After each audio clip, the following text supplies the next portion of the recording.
जय गुरु जी। शुक्राना गुरु जी। सारी संगत को जय गुरु जी। संगत जी, आपको पता है, जब भी हम उदास होते हैं तो गुरु जी ही हमारी खुशी का कारण बनते हैं। कैसे गुरु जी हमारे फेस पर एक छोटी सी स्माइल ले आते हैं। तो चलिए इसी पर एक आंटी जी का सत्संग सुनाती हूँ, जिसमें उन्होंने इस बात को बहुत अच्छे से एक्सप्लेन किया है। ये सत्संग पूरा ज़रूर सुनिएगा, आपको बहुत अच्छे आंसर्स मिलेंगे। तो चलिए आंटी जी का सत्संग सुनते हैं। संगत जी, आज मैं गुरु जी की एक प्यारी कृपा और अनुभव आपके साथ साझा करना चाहती हूँ, जिसे याद करते ही मेरे चेहरे पर मुस्कान आ जाती है। कहते हैं कि गुरु जी अपने बच्चों को कभी अकेला नहीं छोड़ते। हम उन्हें देख नहीं पाते, लेकिन वे हर पल हमारे आस पास होते हैं।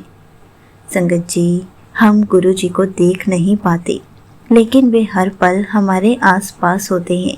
कभी किसी इंसान के रूप में मदद कर देते हैं, कभी किसी छोटी सी घटना के माध्यम से अपना एहसास करा देते हैं, और कभी प्रकृति की किसी छोटी सी खूबसूरत चीज़ में ऐसा दर्शन दे देते हैं कि हमारा पूरा मन बदल जाता है। संगत जी, कल सुबह से ही मेरा मन बहुत उदास था। कोई बहुत बड़ी परेशानी नहीं थी, लेकिन पता नहीं क्यों मन भारी भारी सा लग रहा था। किसी काम में मन नहीं लग रहा था। मैं लोगों के बीच में होकर भी अपने अंदर बिल्कुल अकेली महसूस कर रही थी।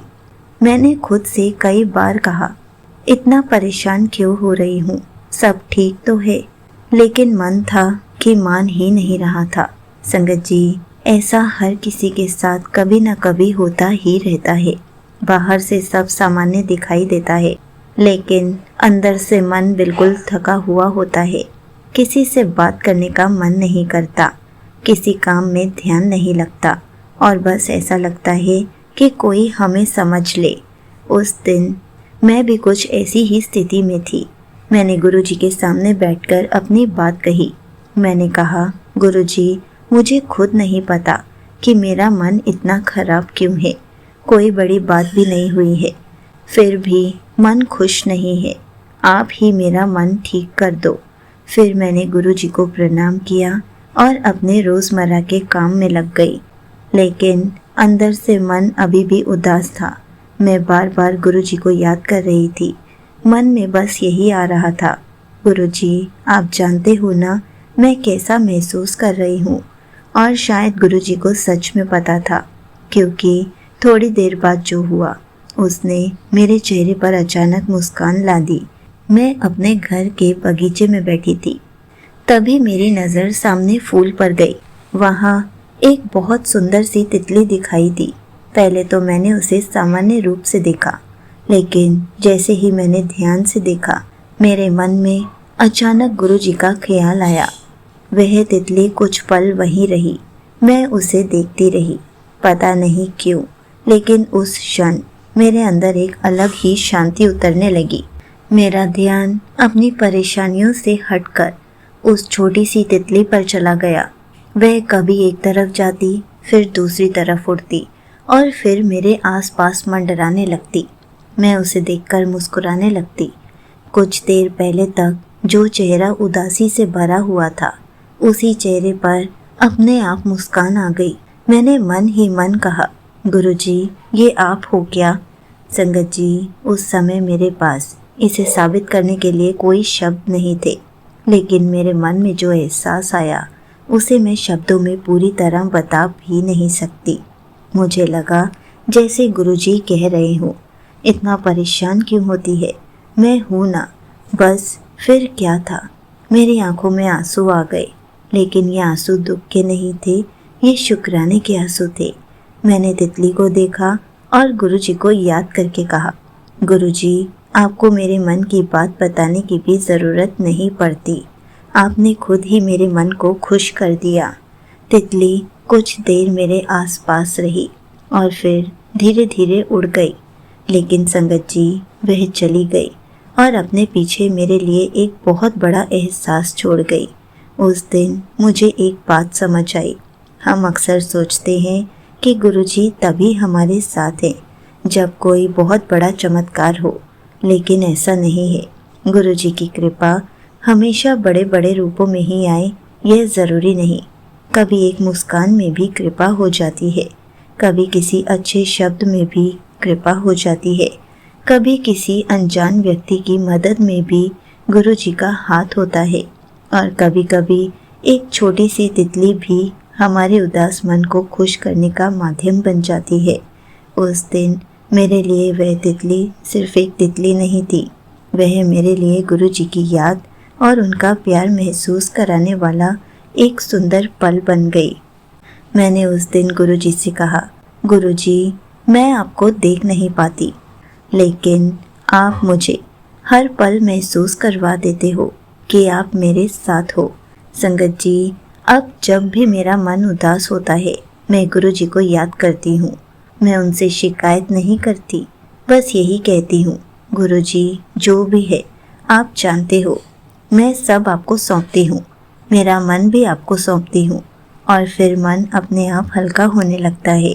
इस अनुभव ने मुझे यही सिखाया है कि गुरुजी से जुड़ने का अर्थ यह नहीं कि हमारी ज़िंदगी में कभी परेशानी नहीं आएगी। परेशानियाँ तो जीवन का हिस्सा है, लेकिन फ़र्क इतना है कि जब गुरुजी का हाथ हमारे सिर पर होता है, तो उन परेशानियों के बीच भी हमें संभालने वाला कोई होता है। कभी गुरुजी रास्ता दिखाते हैं, कभी धैर्य देते हैं, कभी हमारी परिस्थिति को बदल के रख देते हैं, और कभी सिर्फ एक छोटी सी खुशी देकर हमारा मन बदल देते हैं। मेरे लिए उस दिन वही हुआ। मेरी परिस्थिति तुरंत नहीं बदली थी, लेकिन मेरा मन बदल गया था। और कई बार संगत जी, यही सबसे बड़ी कृपा होती है, क्योंकि मन शांत हो जाता है तो वही परिस्थिति हमें पहले से अलग दिखाई देने लगती है। इसलिए हमेशा दिल से यही कहना चाहिए, गुरुजी, अगर आप मेरे साथ हो तो मुझे किसी और चीज़ की ज़रूरत नहीं। मेरा दुख भी आपका, मेरी खुशी भी आपकी, और मेरी ज़िंदगी भी आपकी। फिर मैंने उस तितली को याद करके गुरुजी का शुक्राना किया। संगत जी, अब मैं जब भी उस पल को याद करती हूँ तो मेरे मन में एक प्यारी सी मुस्कान आ जाती है, क्योंकि मुझे लगता है कि जब मैं अपने मन की उदासी में खोई हुई थी, तब गुरुजी ने मुझे प्रकृति के एक छोटे से रूप के माध्यम से याद दिलाया कि मैं अकेली नहीं हूँ, गुरुजी मेरे साथ है। और शायद यही गुरुजी की सबसे खूबसूरत कृपा है कि वे हमेशा हम सबके पास होते हैं। बस हमें अपनी परेशानियों से थोड़ा सा ध्यान हटाकर उनकी प्रेजेंस को महसूस करना आना चाहिए। यहीं पर आंटी जी का सत्संग समाप्त होता है। संगत जी, देखा आपने, जब भी हमारा मन उदास होता है तो हमें ये नहीं समझना चाहिए कि गुरुजी हमसे दूर हैं या गुरुजी हमें कभी समझ ही नहीं पाते।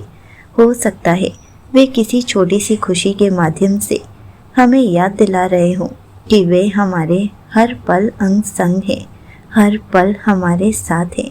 हमें तो बस गुरुजी पर विश्वास बनाए रखना है, हर पल उनका शुक्राना करना है, ताकि ऐसे ही हर पल गुरुजी हमारे फेस पर मुस्कान बनाए रखें। इसलिए संगत जी, हर पल गुरुजी का शुक्राना करते रहिए और अपने सारे दुखों को, अपने सारे कष्टों को गुरुजी को सौंप दीजिए, ताकि गुरुजी सब कुछ संभाल ले। जय गुरुजी, शुक्राना गुरुजी।